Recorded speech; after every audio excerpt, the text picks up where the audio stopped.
this is the last one we're going to run through real quick. This to me, this is a pretty important thing because this is another way. This is how authoritarianism starts, and it's already started here. It's already taken hold in our country, man. So I mean, after others departed, Pentagon announces new press corps filled with conservative news outlets. Several conservative news outlets said Wednesday that they had agreed to a new press policy rejected by virtually all legacy media organizations and will take their place in the Pentagon to cover Defense Secretary Pete Hegseth and the U.S. military. The new Pentagon press corps will include Gateway Pundit, the National Pulse, Human Events, podcaster Tim Pool, the Just the News website founded by journalist John Solomon, Frontlines by Turning Point USA, Lindell TV run by MyPillow CEO Mike Lindell. The Pentagon announcement came less than a week after dozens of reporters from outlets like the New York Times, the Associated Press, CNN, and the Washington Post turned in their access badges rather than agree to a policy that journalists say will restrict them from covering the news approved by Hegseth. Hegseth spokesperson Sean Parnell announced that the next generation of the Pentagon press corps with more than 60 journalists who had agreed to the new policy. He said 26 journalists who had previously been a part of the press corps were among the signees. The department wouldn't say who any of them were, but several outlets reposted his message on X saying they had signed on. There isn't even unanimity among organizations that appeal to conservative consumers. Fox News Channel, by far the most popular news source for fans of President Donald Trump, was among the walkouts, as was Newsmax. In a post on X, Parnell denounced the self-righteous media who chose to self-deport from the Pentagon. Americans have largely abandoned digesting their news through the lens of activists who masquerade as journalists in the mainstream media, Parnell wrote. We look forward to bringing a fresh relationship with members of the new Pentagon press corps. The journalists who left the Pentagon haven't stopped working covering the U.S. military. Many have been reporting aggressively. For example, one story about strikes against boats in Central America alleged to be part of the drug trade. So, I mean, this is right here is a part of the greater problem.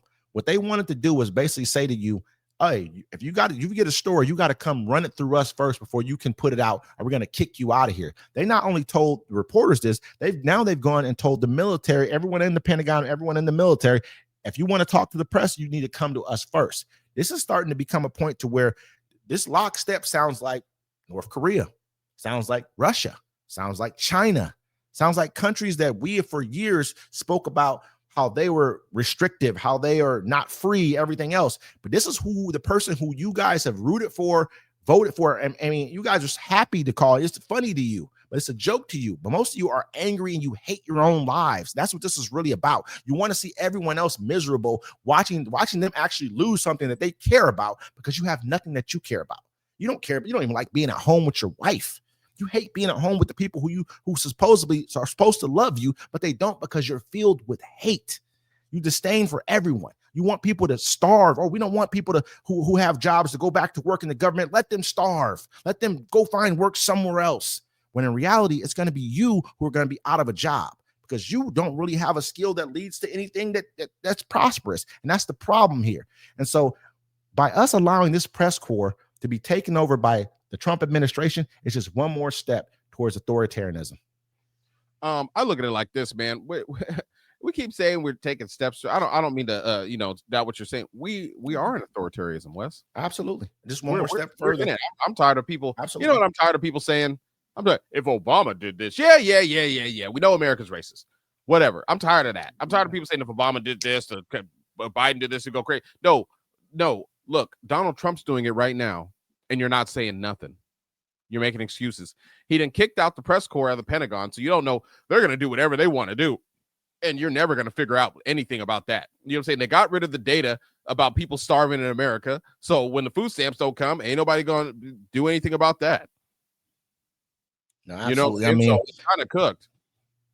But I really wanted to touch on that subject because more than anything else, we are at a point right now that there's almost no coming back from this, because what the next person is going to come and do, and they're going to see what we allowed to have happen when he was around.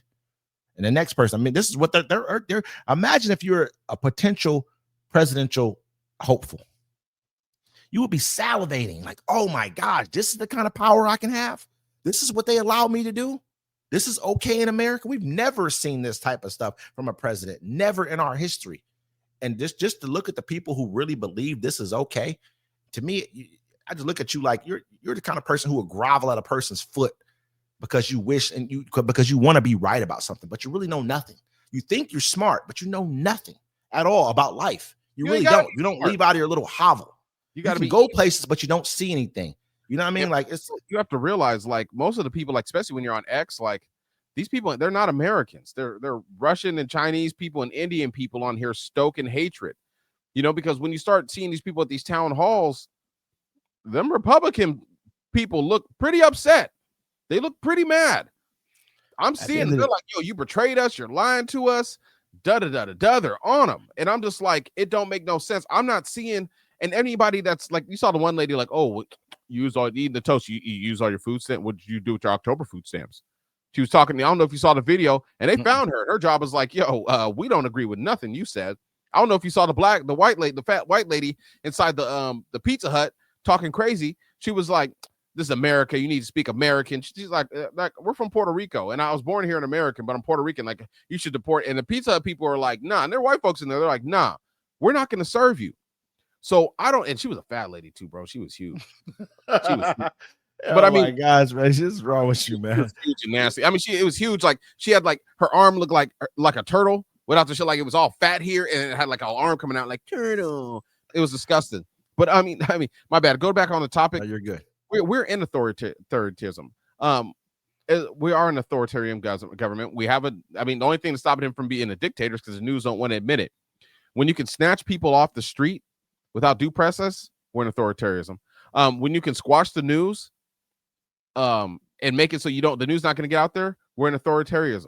When you can blow up ships of foreign people and not even prove that there's drugs on it, we're in authoritarianism. And when you forgot, when you can lock up a man, an American citizen, and give him a $2 million bond because he posted the same words that Donald Trump said online in a meme, we're in authoritarianism. Look it up. It happened. Yeah. $2 million bond for posting a meme online. I wonder if that man's still in jail.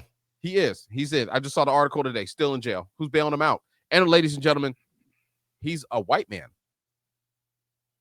White man. Like an old 50, 60-year-old white man just posted a meme with the words, with the picture of Donald Trump and what he said, and they locked him up in jail. And his bond's $2 million. You can fight that? You can fight that? With $2 million bond. I mean, that you're going to lose everything. That's pretty much what they're going to set. They're setting him up for, to make sure he loses everything. It's been 276 days since the occupation began, and I don't know how much longer that we have until we go into all out authoritarianism, or we get into some type of a civil war. Who knows? Who's to say? But we'll be here, and we'll be reporting more to you guys. We'll make sure that we get on these stories a lot more, because this is getting bad. Yeah, I don't think it's going to do anything but get worse. A lot of good to see you, Mac. Yeah, you too, Wes. Ladies and gentlemen, this is Uncommon Courtesy. Until next time.